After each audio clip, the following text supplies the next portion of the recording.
পুঁটির মায়ের দাঁতের যন্ত্রণাটা আরো বেড়েছে। কাল সারা রাত যন্ত্রণায় ছটফট করেছে। আমাদের বৈদ্যমশাই দাঁতের শল্য চিকিৎসা শিখতেই বাইরে গেছেন, আজকের মধ্যেই আশা করি চলে আসবেন। কিন্তু ও যে আর পারছে না। শোনো, তুমি একটা তুলোর মধ্যে লবঙ্গ তেল দিয়ে পুঁটির মায়ের যে দাঁতে ব্যথা হচ্ছে তার গোড়ায় রাখো। বৈদ্যমশাই এলে আমি তোমাদের বাড়িতে যেতে বলছি। আচ্ছা গোপাল দাদা। যাই, বাজার থেকে চটপট ঘুরে আসি, এরপর আবার রাজসভায় যেতে হবে।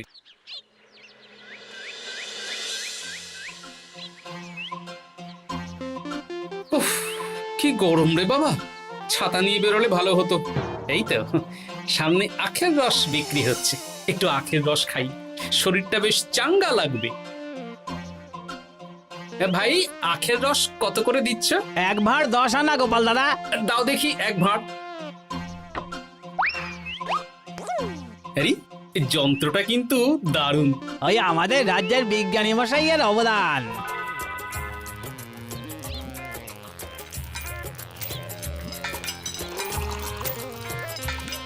এই নাও গোপাল দাদা।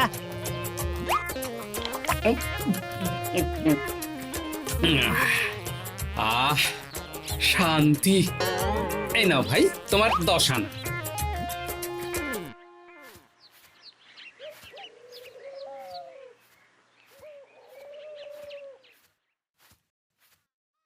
কি রাজবৈদ্য, এই ফিরছ নাকি? হ্যাঁ, এতদিন আমি দাঁতের চিকিৎসার ব্যাপারে তেমন কিছুই জানতাম না, এবার সব শিখে এসেছি। ভালোই করেছো, তুমি একেবারে প্রথম রোগীকে দেখে তারপর রাজসভায় এসো। প্রথম রোগী? পুঁটির মা গো, কালকে সারা রাত যন্ত্রণায় ঘুমোতে পারেনি। আরে আর বলো না, কদিন আগেই পুঁটির মাকে নিয়ে পুঁটির বাবা আমাদের বাড়িতে এসেছিল।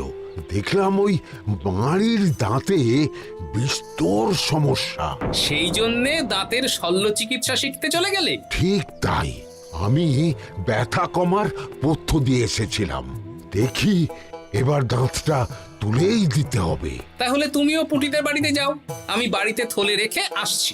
আজ না হয় দুজনে একটু দেরি করেই রাজসভায় যাব। বেশ বেশ।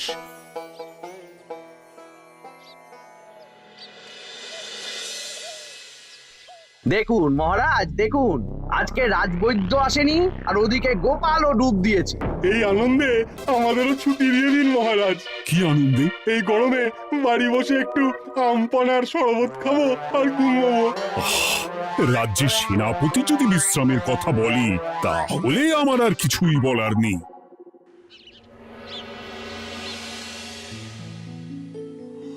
এই তো দাঁতটা পুরো পোকায় খেয়ে নিয়েছিল।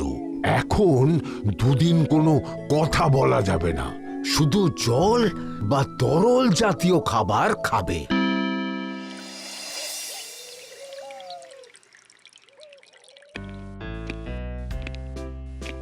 ওই তো গোপাল আর রাজবৈদ্য দুজনে একসাথে রাজসভায় ঢুকছে।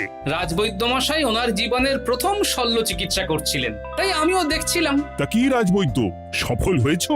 হ্যাঁ মহারাজ, পুঁটির মায়ের একটা মাড়ির দাঁত পোকায় খেয়ে নিয়েছিল, সেটাই তুলে দিলাম। ভালোই হলো, আমাদের রাজ্যে কোনো দাঁত তোলার বৈদ্য বা চিকিৎসক ছিল না। এখন তুমি সাধারণ রোগ ব্যাধি নিরাময়ের সাথে সাথে দাঁতের চিকিৎসাও করবে। কিন্তু মহারাজ, একটা যে সমস্যা আছে। আবার কি সমস্যা? আমি যে দাঁতের শল্য চিকিৎসা করি, এটা তো আর রাজ্যবাসী জানে না, তাই কতজন আর আমার কাছে আসবে সে নিয়ে আমার সন্দেহ আছে। মানে তুমি চাইছো যাতে তোমার কাছে বেশ কিছু রোগী তাড়াতাড়ি আসুক, যাতে তুমি অনুশীলনও করতে পারো, তাই তো? একদম ঠিক ধরেছেন মহারাজ, কাজ না করলে হাত পাকাবো কি করে?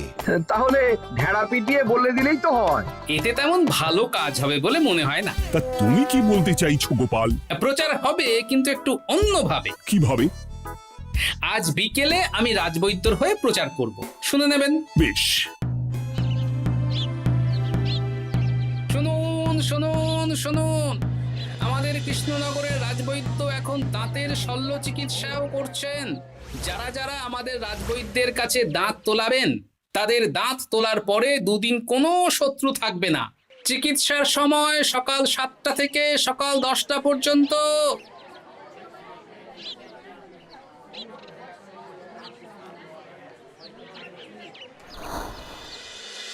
এসব তুমি কি উল্টো পাল্টা কথা বলছো গোপাল? উল্টো পাল্টা না, আপনি দেখুন না আপনার বাড়িতে লোকজন আসে কি না। আর কেউ যদি জিজ্ঞাসা করে যে এই রকম প্রচারের কারণটা কি, তাহলে বলবেন রাজসভায় আমার সাথে কথা বলতে আমি বুঝিয়ে দেব।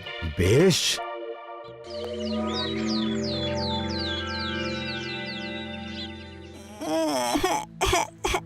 তোকে বারবার বলি এত মিষ্টি গুড় কাঠি খাস না।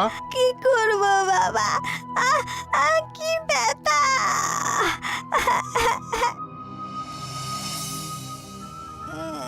বাড়ি আছেন নাকি বৈদ্যমশাই? হ্যাঁ, আছি আছি। এই আমার ছেলেটার না দাঁতে খুব ব্যথা দুদিন ধরে। দেখছি। তা আপনাকে তো এই রাজ্যে আগে দেখিনি। আমি পাশের রাজ্য থেকে আসছি। শুনলাম আপনার কাছে দাঁতের শল্য চিকিৎসা করালে আগামী দুদিন কোনো শত্রু থাকবে না। ঠিকই শুনেছেন। বেশ, তাহলে বলুন কেন থাকবে না? আগে চিকিৎসাটা করি, তারপর বলছি।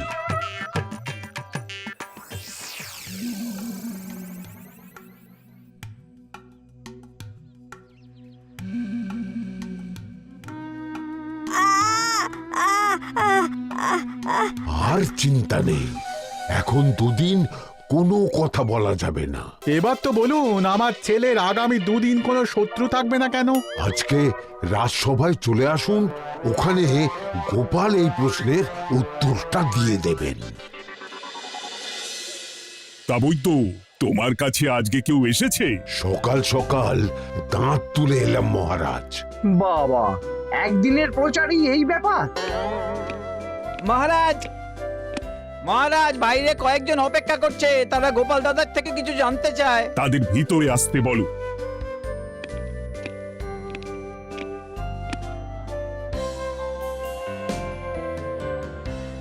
আজ আমার ছেলে বৈদ্যমশাইয়ের কাছে একটা দাঁত তুলিয়েছে। আমি জানতে চাই প্রচার অনুযায়ী আমার ছেলের নাকি আগামী দুদিন কোনো শত্রু থাকবে না, সেটা কেন বলা হয়েছে?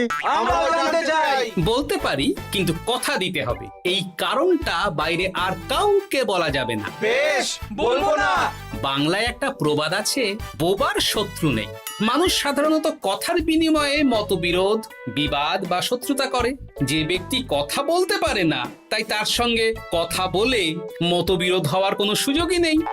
মানে যার যার দাঁত তোলা হবে তারা তো আগামী দুদিন কথা বলতে পারবে না। আর কথা না বললে কোনো বিবাদ হওয়ার ব্যাপার নেই। আর বিবাদ না হলে কারো সাথে শত্রুতাও হবে না। কি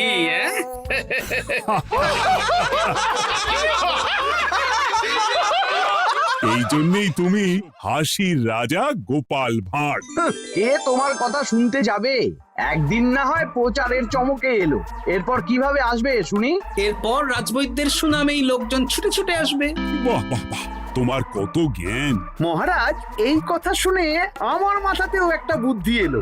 অল্প পুঁজিতে শুধু প্রচারের জোরে এত রোজগার করব না, গোপাল হাঁ করে দেখবে।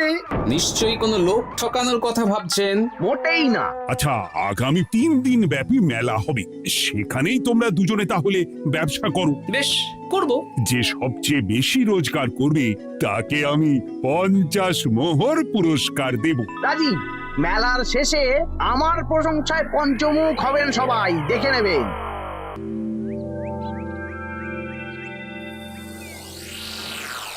খুব তো বড় মুখ করে বলে এলেন যে ব্যবসা করবেন মেলার মাঠে। তা আপনি কি ব্যবসা করবেন শুনি? ভাগ্য পরীক্ষার দোকান দেব। মানে আমি বিভিন্ন মেলায় দেখেছি যে একটা দোকানে নিচের দিকে হেলানো অবস্থায় একটা পাতলা কাঠের পাটাতন থাকে। সেই পাটাতনের উপরে 1 থেকে 6 অবধি সংখ্যা লেখা থাকে, তাই তো? হ্যাঁ, যারা মেলায় ভাগ্য পরীক্ষা করতে আসবে তাদের ফাঁপা লোহার 6টা বল দেয়া হবে। যদি ওই 6টা বলই নম্বর লেখা খোপের মধ্যে ঢোকাতে পারে তাহলে প্রথম পুরস্কার পাবে। আমিও ওটারই দোকান দেব, কিন্তু শুধুমাত্র একটাই পুরস্কার থাকবে। 6টা বল 6 নম্বর খোপের মধ্যে ফেলে কেউ যদি 36 করতে পারে তাহলে সে পাবে 100 মোহর উপহার। আরে খেলার জন্য কত মোহর লাগবে? 1 মোহর। আপনি কিন্তু জেনে বুঝে বিপদ ডেকে আনছেন। একজন কেউ ফেলে দিলেই আপনার হাত থেকে 100 মোহর ফসকে যাবে। আরে মেলার ভিড়ে যদি আপনি পুরস্কার না দেন তাহলে জনতার একটা মারও ফসকাবে না। আরে সেই জন্যই তো তোদের পোষা। তোদের মধ্যে যে কোনো একজন ওই কাঠের পাটাতনের নিচে লুকিয়ে থাকবি। যখনই দেখবো কেউ 36 করে ফেলছে, আমি গলা খাকলাবো আর তোরা কাঠের পাটাতনটা হালকা করে নিচ থেকে নাড়িয়ে দিবি। এটা তো দারুণ বুদ্ধি। কি বলছো গোপাল, তুমি আখের রসের দোকান দেবে? হ্যাঁ, এই গরমে আখের রসের বেশ চাহিদা। তোমার বানানো ওই যন্ত্রের চাকা ঘোরাবো আর আমার ভাগ্যের চাকা ঘুরবে। সে ঠিক আছে, আমার কয়েকটা যন্ত্র বানানোই আছে। তুমি না হয় মেলায় ব্যবহার করো 3 দিন। ব্যাস, আর চিন্তা নেই। এবার শুধু জমিয়ে আখের রস বিক্রি করব, সাথে বিভিন্ন মশলা, বরফ আর পাতিলেবুর রস দেব।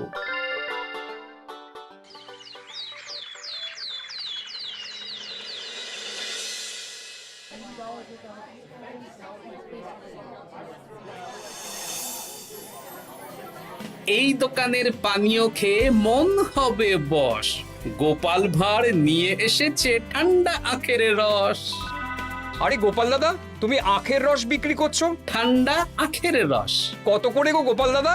1 ভাঁড় মাত্র 10 আনা। 6 ভাঁড় দাও। এক্ষুনি দিচ্ছি। আসুন আসুন আসুন, সবাই আসুন। আসুন আসুন আসুন, এদিকে আসুন, এদিকে আসুন, ভাগ্য পরীক্ষা করুন। 1 মোহরে 100 মোহর।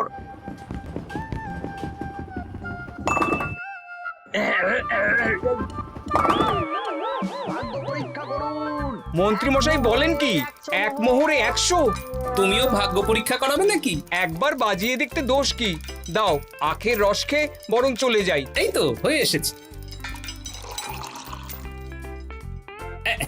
এই নাও, ধরো।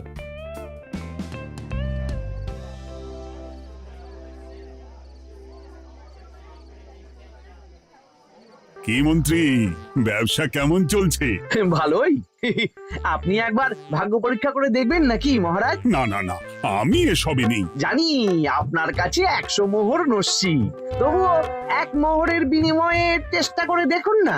আচ্ছা, এত করে বলছো যখন, দেখি। 1 মোহরে 6টা বল। বাবা বাবা বাবা, দেখুন মহারাজ চেষ্টা করে।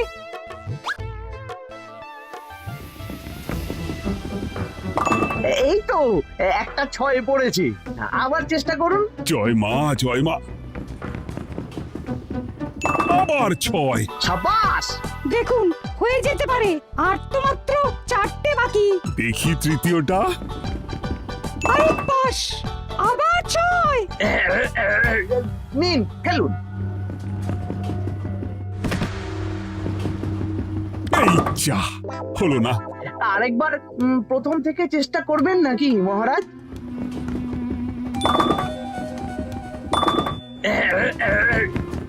না, এবারেও হলো না। 2 মোহর জলে। অন্য সব জায়গায় বাকি সংখ্যাতেও পুরস্কার থাকে, আপনার এখানে নেই কেন? আমার এখানে ধামাকা পুরস্কার, তাই বাকি আর কিছু রাখিনি। 36 করতে পারলেই 100 মোহর। এই নাও মন্ত্রী, 2 মোহর।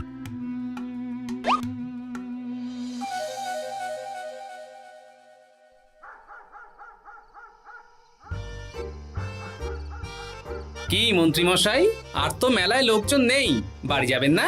তুমি যাও না, আমি একটু পরে যাব। বেশ, আমি এগোলাম।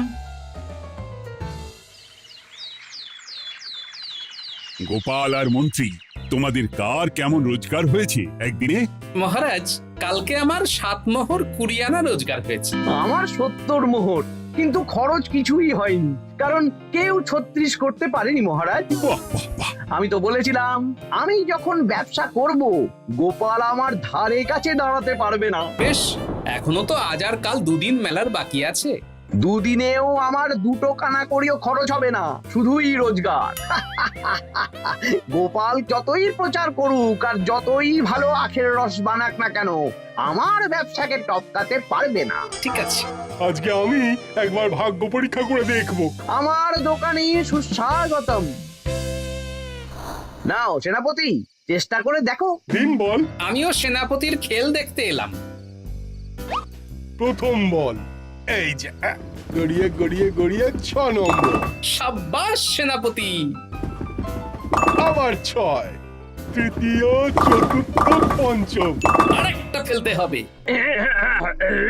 নাও সেনাপতি, ষষ্ঠ বল। এই যা, হলো না। এটা কি হলো? আবার চেষ্টা করো তো সেনাপতি। হ্যাঁ, 3টে হয়ে গেছে, এবার 4 নম্বর। এই যা, 4 নম্বরে চলে গেল। চাই ব্যাপারটা কি? মন্ত্রী মশাই গলা খুসখুস করার পরের বলটাই পরপর 2 বার অন্য ঘরে পড়ল। নিশ্চয়ই কোনো রহস্য আছে। না, আজকে রাতে ব্যাপারটা দেখতে হবে। চলুন মন্ত্রী মশাই, পুরো মাঠ ফাঁকা, একা একা মশা মারবে নাকি? আমি পরে যাব, তুমি যাও তো। বেশ। ব্যাপারটা কি? আমাকে তো নজর রাখতে হচ্ছে। না, একটা গাছের পিছনে লুকিয়ে পড়ি, মন্ত্রী মশাই গেলে ওনার পিছু নেব। দেখুন মন্ত্রীমশাই, পরপর 2 দিন আমি পাটাতনের নিচে ছিলাম। আগামীকাল ঘটাকে থাকতে বলুন। বেশ, তাই হবে। আর অত জোরে গলা খাঁকড়াবেন না, কেউ যদি সন্দেহ করে ব্যাপারটা বুঝে যায় মুশকিল হয়ে যাবে। আরে কেউ বুঝবে না, অনেক রাত হলো, চল চল চল চল চল। আচ্ছা, এই ব্যাপার। তাই ভাবি 2 দিন ধরে একটাও কেউ পারলো না কেন? কাল আমিও মজা দেখাবো।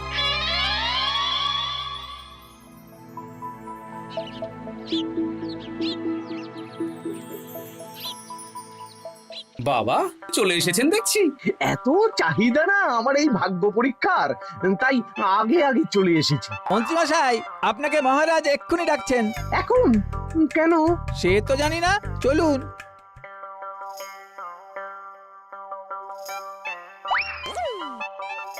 এই বেটা ঘটা, এবার বেরো। এ কি গোপাল দাদা, তুমি? হ্যাঁ আমি। খুব চালাক ভেবেছিস না? মন্ত্রী মশাইয়ের খেলা আজকে শেষ। প্রহরী, একে ধরে নিয়ে যাও।